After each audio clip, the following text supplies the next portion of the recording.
Айдарбек Сарманбетов, мал киши, әңгіме. Ал 30-дан ашқан өзі құрдуулардан эштеле айырмаланбаған көптөн бери. Өңүнделе жоғымсыз, пакине бойлу, арық чырай еркек сүрей. Өндүбөй дулдуюп, башын жерге салып өзі менен өз жүрө берет. Эч кименен иши жок. Мейли атасыбы, кошуна, куруларыбы, ага баары бер. Эч кимин көчөдөгү чоочун бей таныштардан жакын санабайт. Өзүнөн башка адамдар барбы, жокпу, өлүп атабы, жер астын үстүн түшүп кыямат кайым келдиби, баары бир тең. Бирөөгө боор тартып же жакын санап ийилип койбойт, өзү болсо болду.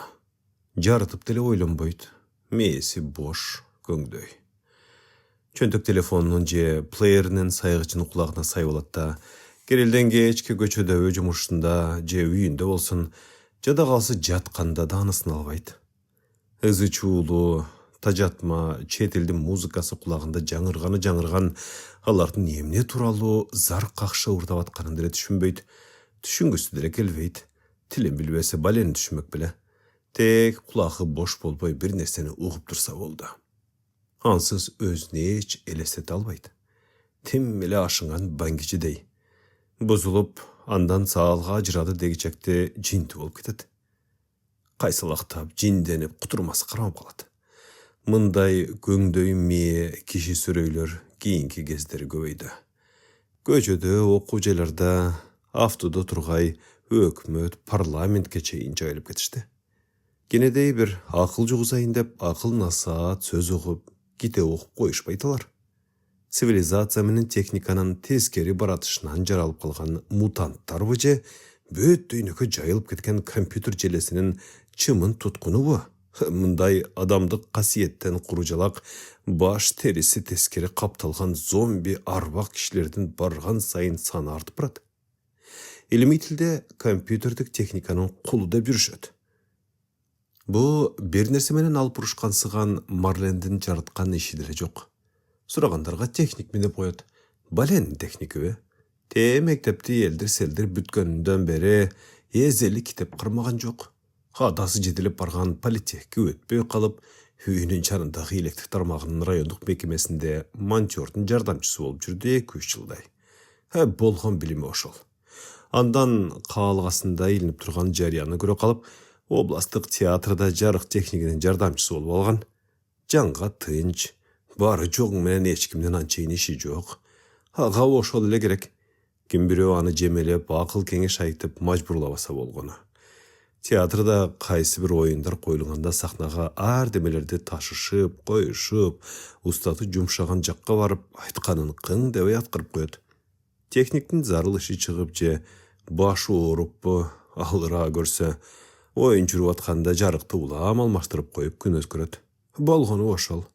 Ага иштин ра көрүлбөгөнү, сахнадагы оюндун маанисине жарыктын түсү шайкеш келеби, окуяга каармандардын образына кошумча болобу болбойбу, жарыкты каалаган учурунда шарактатып түсүн алмаштырып кое бергенинен улам.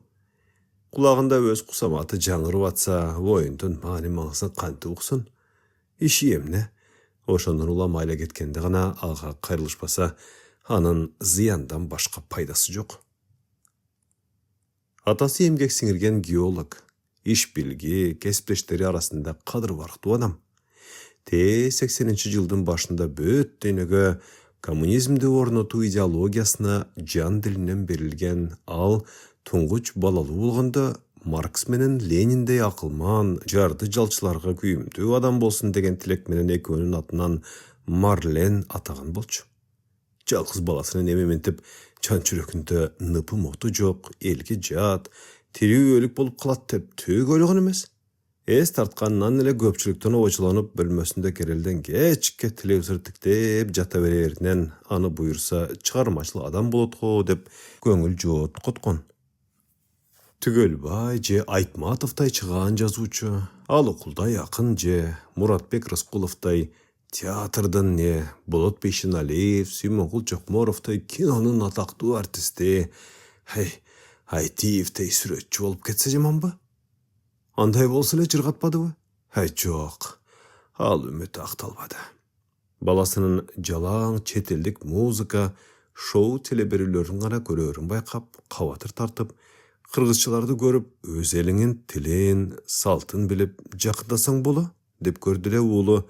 На чёрт они мне нужны эти бараны, деп салса болобу? Мындай түркөйлүктөн каны кайнап туттугуп, элсиз эч бир адам болбосун. Кийин жалгыз калып, жолбун иттей каңгып элден чыгаарын, адам баласы үчүн андан ашкан трагедия жоктугун зар какшады эле, кулак кагып да койбоду уулу. Кийин деле ошол акыл насаатын эч жуутпады. Башка балдарчылап мектепте, кийин эс тартканында деле бирди жарым тең тушта күтпөдү. Кыз жантаганды кой, ушул жашына чейин бир ургаач аттуу менен ымалашып сүйлөшкөнүн көргөн жок. Бирин да жанына жуутпады. Эркектик касиетинен ажырап калганбы деп да шекишип, коркуп кетет кээде. Эми торпоктой немеден аны кантип сурамак? Сураган менен айтмак беле бу дейди. Оозуңду оштук карата оройлонору турган иш. Балким ушинтсем кичине болсо да ойлонор деген үмүт менен энең да зарлап жүрүп арманда кетти. Мен ментип оорукчан болуп, эртелеп пенсия свалкага чыгып калдым. Көрөрүмөн жакын, келин алып келип, жок дегенде мени неберелүү кылсаң боло, элдин балдарындай деп да көрдү эле. Ай зачем плодить смертных? Ведь они все равно помрут. Деп ооз ачырган. Келесо, балалуу болуу деген тукумулантуу, жаңы адамды жаратуу. Жашоонун мыйзамы ошондой, уланып турушу керек. Биздин ата бабаларыбыздын менин өзүңдүн тукумуң үзүлүп калбайбы? Жер үстүндө тукум калтыруу ар бир адамдын, эркек болобу, аялбы, баарынын милдети. Деп күйүнгөнгө да моюп койгон жок. Колун шилтеди да тултуя коркутуп эшикти карс жаап кете берди. Бир өзүнүкү туурага. Ошону менен аталык арманы дагы да ырбап, күйбөгөн жери күл болуп, үмүтсүз кала берди. Кийин таалим тарбия сөзүн да айтпай калды. Укпаса эмне, ушуга кор болгон кайран сөз. Тукуму курут болот экен, кайдан, кантип ушундай мал болуп калды баласы. Ооба, мал. Анын басып туруп жүргөн эле болбосо, акыл ой буйрупаган айтатма малдан эмне айырмасы бар? Эч кандай. Бул керт башынан башканы ойлобогон, бирөөгө эч күйүмү жок, баарыга кайдыгер, курсагы эптеп тойгонуна шүгүрчүлүк кылып, күн өткөрүп, эмнеге жашап жүргөнүн, эртеге кандай өмүр кечирерин, адамзаты дүйнөнү кой, өз эли менен эч иши жок, келечексиз неменин малдан эмне айырмасы бар? Тобо, ушундайда макуу көрпенде болобу? Ал кантип ушундай тоң акыл, жан отсуз болуп кайдан чыкты? Баласы балакат кезинде апталап айлап кеткен геологдук кесиби каскак болду экен. Анда деле ага дайым ашыгып көргөн күнү алган тарбиясы кантип жатты экен деп санаа тартып ашыгып келчү эле го. Күн санап турчу эмес беле, балама эптеп тезирээк жетсем экен деп. Жакшы эле бала бакчасына, мектебине чейин каттап, акыл насаатын айтчу эле го. Же аялы сакиштен кеттиби? Ал деле үстүнө үйрүлүп түшүп, көзгө басар жалгыз балам деп мээр отун төгүп турчу эле го. Ал да кетти байкуш, 40ка жетпей армандап. Тукумунан тура ал аккан деген оорусу. Канчалык жандалбас кылып дарыланганы менен күндөн күнгө сүлдөрү качып, көз көрүнө солуп, көзүн жалдыраткан бойдон үзүлүп кете берди.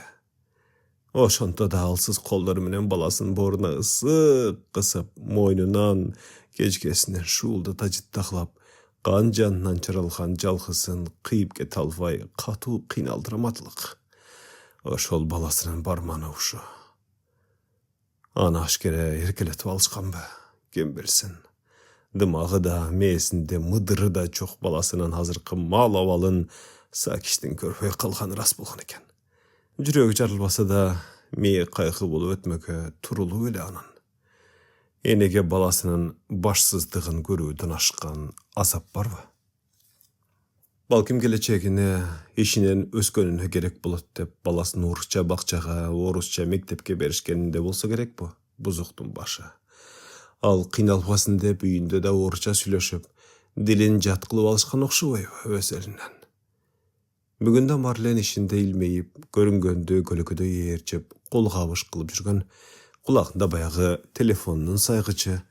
Бир кезде анысын бирөө жулуп алганда жалгыз бактысынан ажырап калгандай жаны кашайып, жеп жиберчүдөй жалт караса, маңдайында директори туруптур. Ой, деге ушунуңду азга болсо да кулагыңдан алып телефонуңду карап коюп турбайсыңбы я? Жанатан бери кошуналарың сага кайра чалып ала албай атышат. Мен да, деп опулдап алды да кайра тез эле негедир аны аялуу карап, баштагысындай каарып, кууруп, кубалап жиберген жок. Мариш, келчи бери, деп жумшак сүйлөп, жеңден тартып, каргуудан ала жетелей четке чыгарып, сен эме жаш бала эмессиң. Кайрат кылгын, Кудайдын жазган экен, атаң кайтыш болуп калыптыр. Сен албай койгонуңдан улам кошуналарың мага чалышты, деди жумшак. Бар, үйүңө бара берген. Марлен анын айткан сөздөрүнүн маанисин жетип түшүнгөн жок. Кайтыш деген сөздү мурда угуп билбесе, сөз төркүнүн кайдан билмек. Бирок чоңунун айтканын аткармакка гана үйүнө илки жөнөдү. Анан эмне кылмак? Баштыгынын сөзүн эки кылбай аткаруу керек да. Марлен атасы экөө 5 кабаттуу хрущевканын экинчи кабатында турушчу. Ал 2 бөлмөлүү батирде атасына жаш, адис, жаңы үйлөнгөн жубайлар катары 60-шы жылдары ишинен беришкен.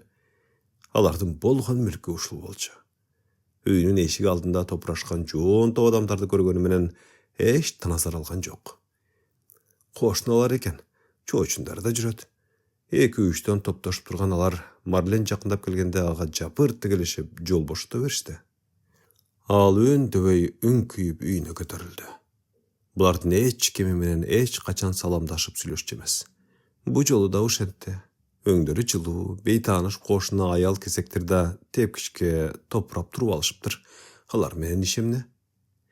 Батирдин эшиги ачык экен, жарданып турушкан кишилерди аралай өтүп, ичкери кирсе диванда эски одеялын жамынып жаткан атасын 3-4 эркек тегеректеп алышыптыр. Орундукта отуруп, солдоюп турушкан баарынын сабырсыз. Атасына келишсе керек, ооруп жатпады беле. Марлен аларды аралап өтүп өз бөлмөсүнө кирип кетти. Кулагында музыкасы жаңырып, тигилердин көбүр шыбырын уккан эткен жок. Ал көнгөн адатынча телевизорду күйгүздү да керебетине чалкасынан жата кетти. Ошондо гана ал ишине кетип атканында атасынын алсыз: "Мариш, бүгүн негедир жүрөгүм катуу лакылдап атат. Скорый чакырып койчу", деген эске түштү. Ушинтип эле экилене бересиң деген кыязда ал атасын жактырбай: "Единицам жок", деп күңк эткен. Атасы ага 50 сомдук сунуп: "Үйдөн чыгарың менен дароо чакырчы скорыйду тезирээк. Унутуп калбагын дагы", деген энтигип.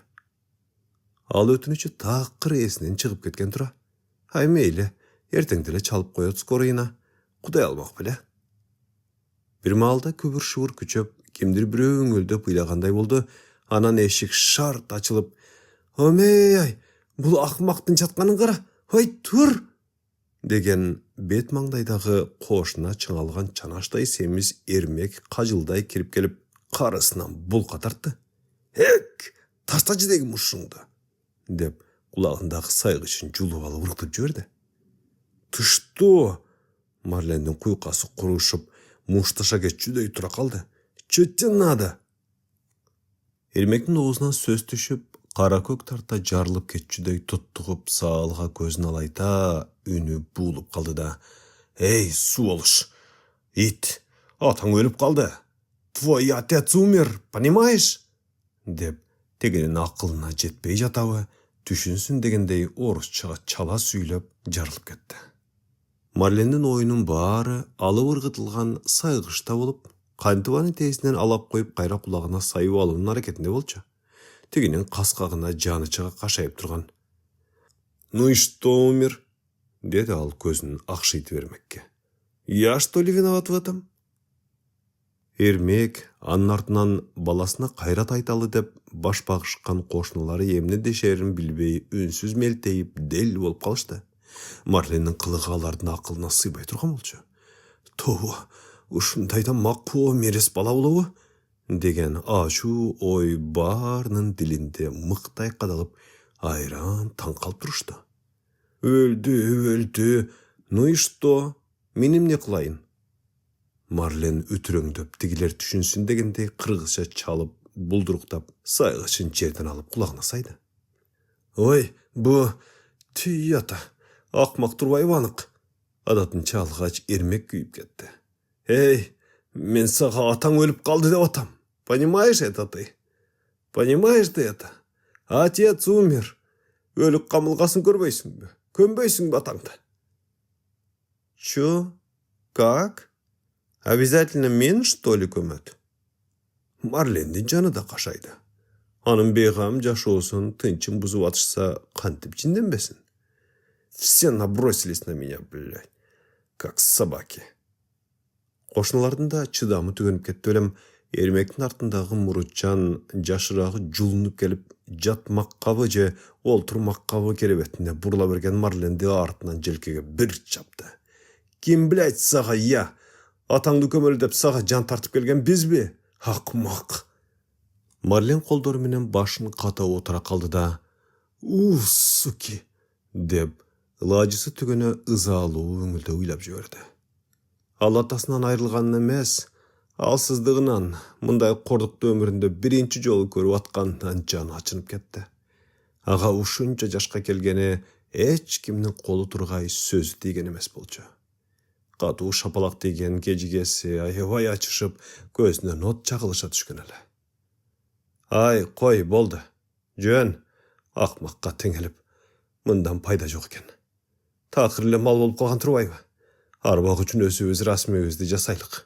Деген ермек менен дағы біреу ортоғы түше қалып, ызырынып атқан тегіне артқа итеріп, барын сыртқа шығарып кетті. Жақшы кешеле байқұш. Атасын тартпай қалған тұрбайбы, бұл мақұлық, мал. Ей, анан ушынықы жақшы ба? Хаяп келсек, қайра бізді тілдеп. Тоғы, ушындайда болады екен, Қырғыз болбай қалған тұрбайбы? Ит, маңқұрт, мұндай баланың барынан жоғы.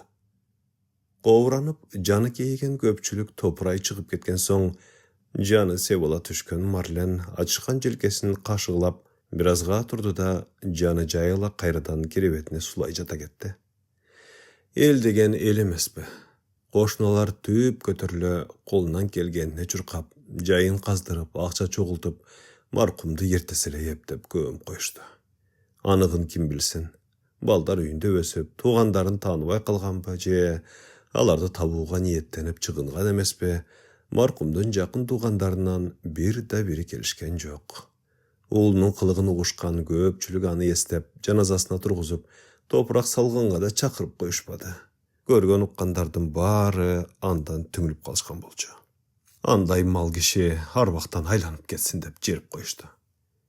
Атасы қаза болғанын ертесіле Марлен күндөгісіндей таң ерте марқұмдың сөгі чығалектеле ішіне кетіп қалған.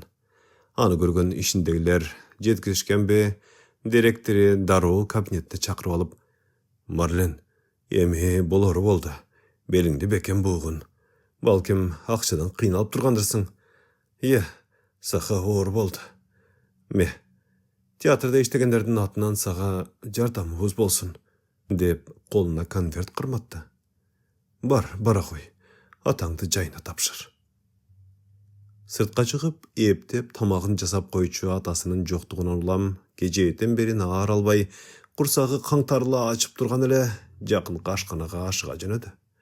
Жолда баратып директор берген конверт ашса, бір топ көк сары ақшылар бар екен, қуанып кетті. Бұйырса бір топқа чейін ач қалбайды кемін. Атасы өлген жақшы болып тұрбайбы, деп ойлап қойды.